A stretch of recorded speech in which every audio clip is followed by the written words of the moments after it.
What's up guys, it's Steph, and this is my second time filming this because the first time the framing was off and I just didn't feel right about it, so I am refilming this video. And that is the Books and Beard tag by Kathy. I can't pronounce her last name, but I will link her in the icon in the description down below. She is here on BookTube and she is awesome, so go check her out and her original video because she created this cool tag. Now, I wasn't tagged in this video, but I loved the premise. It's just fun. Books and beer. I mean, I personally don't like the taste of alcohol. It's a sad truth that I learned. I mean, vodka's okay, but I don't really like the taste of most alcohols, so I don't really drink. So, if anything, I can partake in this tag at least, even though I don't really like alcohol. I've tried some, but alas. Also, I feel like this is a good excuse since alcohol usually brings with it a lack of clothing and people kind of letting go of their insecurities and just kind of letting go and having fun.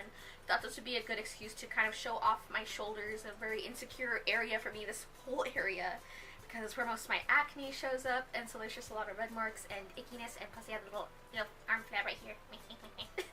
So I just thought this would be a good excuse to just kind of show off because it's hot. It is summertime. It is beginning. So why not try to work through some insecurities on camera where everyone can see it? Oh god, the internet. One last thing before we get to the actual tag. I'm filming this on Friday. I just hit 400 subscribers and thank you guys so freaking much. Like, I still can't believe it. I'm looking at these numbers and it's insane. Thank you so much for getting us to 400 subscribers. I say us like there's another person here. But thank you so much for 400 subscribers. I might do a Q&A, so if you have any questions you want to ask me, it can be whatever. I don't care. Get as intrusive, whatever as you want. Leave them down in the comments below or hit me up on Twitter, which link will be in the description down below. And yeah, without further ado, let's get to the tag questions, which there are 12 of. Number 1 is lager, something widely consumed but not necessarily tasty. And for this, I'm going to say Carry On by Rainbow Rowell, and my copy has kind of disappeared, so I can't show you. I was so excited for the gay in this book, but it was just so boring, and to get there, I don't know, I couldn't do it. The cover is beautiful, and the cover for Wayward Son, I keep wanting to call it My Wayward Son because you have Carry On, My Wayward Son, and the next book's going to be There'll Be Peace When You're Done. I don't know, it's following the song very well.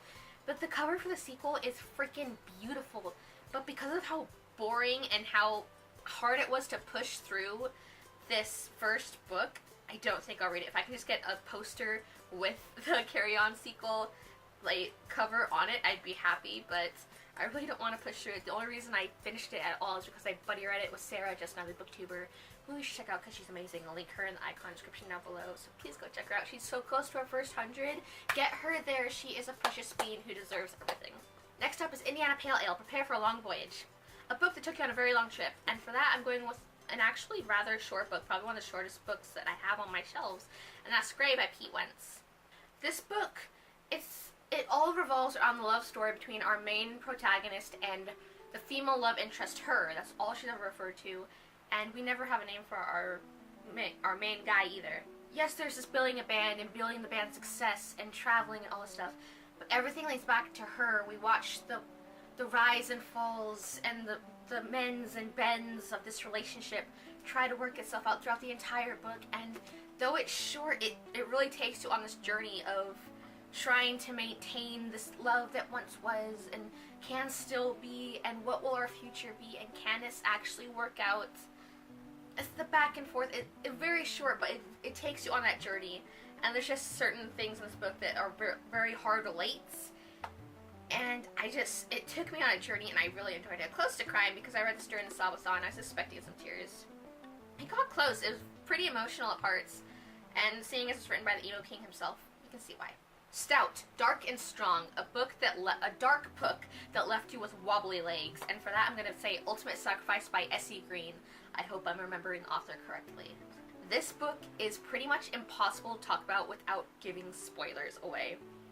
The only way I know how to describe it to you guys is pretty much the description on Amazon, which is, it starts out with the mystery of this little girl being murdered, and what looks like a sacrificial murder, and the story from there just tumbles with twists and turns, and it plays games with your head. I read this in one sitting because I got an advanced copy last year before it came out. Oh my god, that book is simply amazing. I can't tell you anything really about it other than it left me shook. I couldn't look away from it. I just, it's incredible, and you should definitely check it out if you like mystery and kind of, I don't know, I wouldn't say thrillery vibes, but like the intense, like what's gonna happen, who did it, oh my god, and the twist. You just gotta check it out, you guys. Next up is Bitter, a pale ale with angst. A book or character with an I'm different than everyone attitude. And for that, I'm gonna say Carson Phillips from Struck by Lightning. Sorry. Carson Phillips from Struck by Lightning by Chris Colfer. Don't know why that tongue twisted me so much, but I'm gonna say him. He definitely had the attitude of, you guys all suck, you're all losers, I can't wait to get out of this fucking town so that I can finally make it big and I can be away from all you idiots. He definitely feels above everyone else, but I still kind of liked his character despite that. I think it was well written. I definitely cried during the movie because I saw the movie first, then I found out it was a book and had to read it, and stayed pretty on point with how the character is and how he kind of acts. He kind of has that superiority, but he finds ways to justify it. But yeah, I'm gonna pronounce a lot of these wrong. The next one is Saison, extra bubbly in flavors, I think. Extra bubbles in flavor, but less of a punch. A light read with something interesting, and for that I'm gonna go with the Kickstarter I backed all the way back in March, and that's the Freckled Mango Mundo Mango collection. This one is so cute. It's just little comics both on and off the internet. Ooh, fun. And it goes from about 4 to 8 paneled comics. You've got some anime style, you have some of his regular style, you have some comics following the little mascot, Go-Go, the dragon. The mango dragon is so freaking cute. I love it. This book is hilarious. These comics are relatable and hilarious, and I love the cow and his art style, and I'm so happy that I backed this book because it's awesome. Ale, warm fermentation without bitter hops. A comfortable favorite book, and for that, I'm gonna go with Coco, A Story of Music, Shoes, and Family by Diana Lopez. This book, I read it before I saw the movie Coco, and so I cried with this first. I cried with My Little Cinna Story. I got like 2 Coco books before I saw the actual movie, so that's my Coco experience.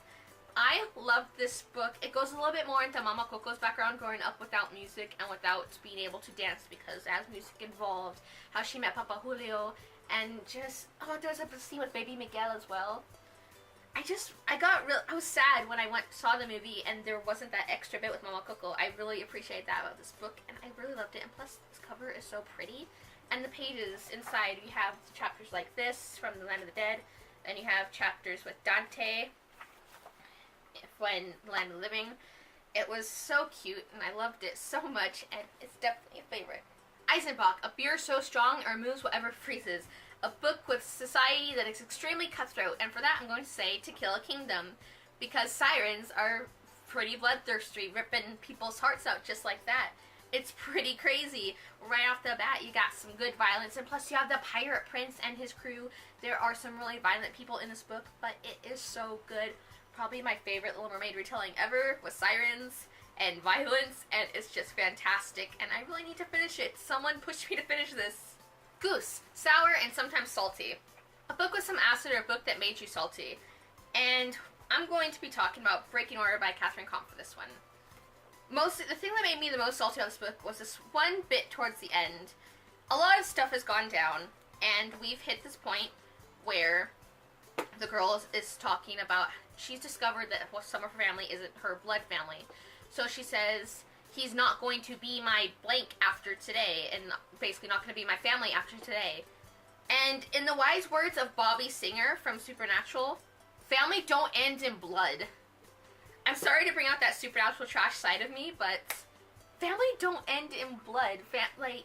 Family is not just in blood bonds, they're in the other bonds you create, with whether it be friendships. I used to have a friend, he's still my friend, but he would come over when I was asleep. Like, I woke up once to him in my house having a conversation, chilling in the living room with my parents. So that was family. He is family. He's not just a friend, he is family.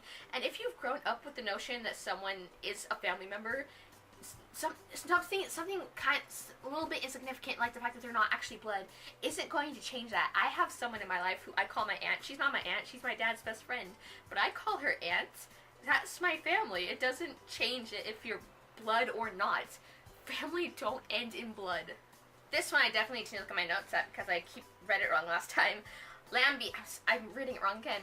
A wild yeast beer fermented in old open barrels. A book with outlandish premise that is worth the time you invested. And for that, I'm going with Eat, Brains, Love by Jeff Hart. This book is about 2 teenage zombies who contracted the zombie virus by, guess what? Sex. Yep, the zombie virus is an STD, and first of all, fantastic way to spread it. I've never seen it as an STD before, and I love it. The thing that made this really outlandish for me was the teen psychic sent by the government to hunt them down. I thought that would really take me out of the book, and at first I was not enjoying the teen psychic aspect of it. But the more I read, the more it actually clicked together and made sense, and I actually really, really enjoyed it. It just elevated the story in a way I wasn't expecting. I was expecting to really hate this, but it was so good, and I love this. I love this enough to get the sequel, which I'm not that far into because it's really long. But I loved it enough to get the sequel, so I obviously liked the book. I'd recommend this if you're in the teenage zombies, some teen psychic stuff, and accidentally eating your best friend because he's zombie out. Barley Wine. So much alcohol it can't be classified as mere beer. A book that should have been a series, or a series that fit so much into one thing, or a book that just fit so much into the story it told. And for that, I'm going with They Both Die at the End by Adam Silvera. My boys deserve so much better.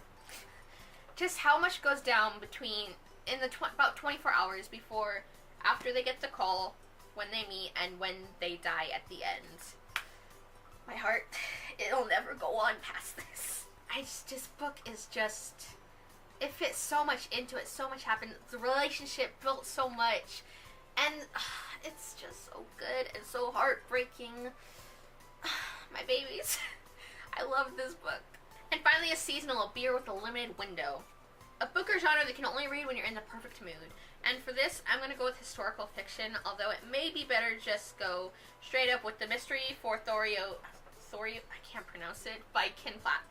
I don't know, I like history, I like history, I like fiction.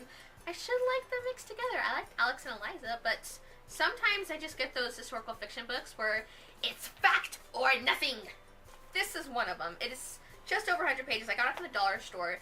I thought it would be a quick read, but I'm finding it so hard to get through just because of like the old-timey language and just setting the scene, and it's taking a bit. The last time I read it was at this convention I was boothing at, and I only got 12 pages in.